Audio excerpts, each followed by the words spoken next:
Q&A with Christophe. Q&A with Christophe. Q&A with Christophe. Here is a question about something that has become more mainstream lately, and we talk a lot more about it, although it has been kind of addressed for a while. Can regenerative agriculture succeed, and how to make it succeed? That's Roberto who's asking this. There is a lot of talk about it. What I miss in that discussion is a little bit like all the discussions about sustainability. What does sustainable exactly mean? And here, so what does regenerative mean? So I'm going to say what I think it means, and I'm going to take really more of definition from the term itself. Regenerative agriculture, it's an agriculture where we regenerate what we have taken away. And let's face it, we have taken away a lot of things, especially from the soils in agriculture, and we have done that for a long period. So regenerative to me would mean that we have to basically bring back all that we have taken since the beginning, so that we are basically back to the original soil. And that would eliminate a lot of risk in terms of erosion, would eliminate lots of risk in terms of loss of biodiversity or dead soils. So how do we bring back all the stuff we've taken, for decades, if not more so? It's going to take a long time. It can be done, but it takes a long time, and you have to let nature do its share. If you talk about something that's just going to reduce the depletion of your soil, that's not regenerating. You're just slowing down a process that is basically destructive. So you have to bring it, and if you bring even at least what you take, let's say on a year basis, is still not regenerating, because you have to catch up on all the things that have been taken out of the soil, all the damage that has been caused to the soil through the decades, and so that would take a lot of time, and it's also something that is costly. So I see a number of companies who claim they're all regenerative, and I'm talking about big multinational. Well, I hope they're right. I hope they do it right. But I suspect that they probably overestimate what they can achieve on a short period of time. Ideally, you would have to go back to very old techniques, actually, like fallowing land. You should let land rest for a while and not do anything except maybe cutting, the grass that grows on it, and the vegetable cover, so that it creates a bit of it composts itself and recreates a bit of organic matter in the soil, and not having any actions, not bringing any chemicals or anything, so that basically nature takes over, and you have all the activities in the microorganisms and insects and worms and all of that's in a good soil. But that takes years, and that is then land that you cannot use to produce food, so we have to see how that works altogether.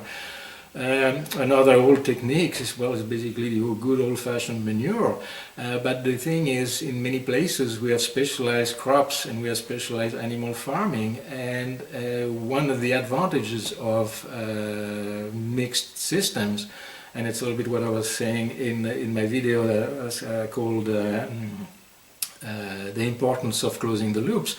You have to bring that organic matter. One of the main things that soils really are very craving for in the world everywhere today is more organic matter, more.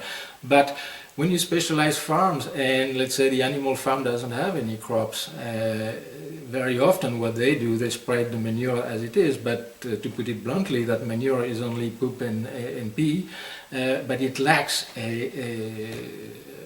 high carbon content. And mixed systems in the past, of course, farmers had, let's say, producing wheat, and they had the straw, and they were mixing the straw with the manure, and then you had nitrogen-rich and carbon-rich product, and you are letting that cure and mature for a certain period of time, in which bacteria would start to do a whole bunch of breaking down, and then you had really good product to put on the land because it would really stabilize a lot of the organic matter.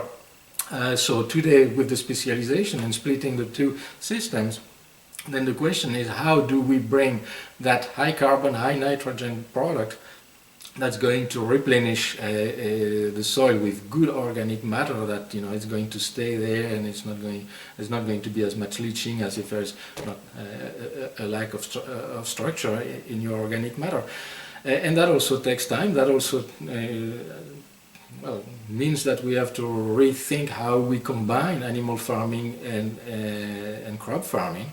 I'm not nostalgic. I'm not dreaming of good old McDonald farms where you would have everything, and you do everything and kind of it's not equipped to meet the high demand that we have with more than 8 billion people going on to 10. But we definitely need to recombine animal farming and recombine crop farming together to be able to bring that good source of organic matter of a high nitrogen, high carbon mix.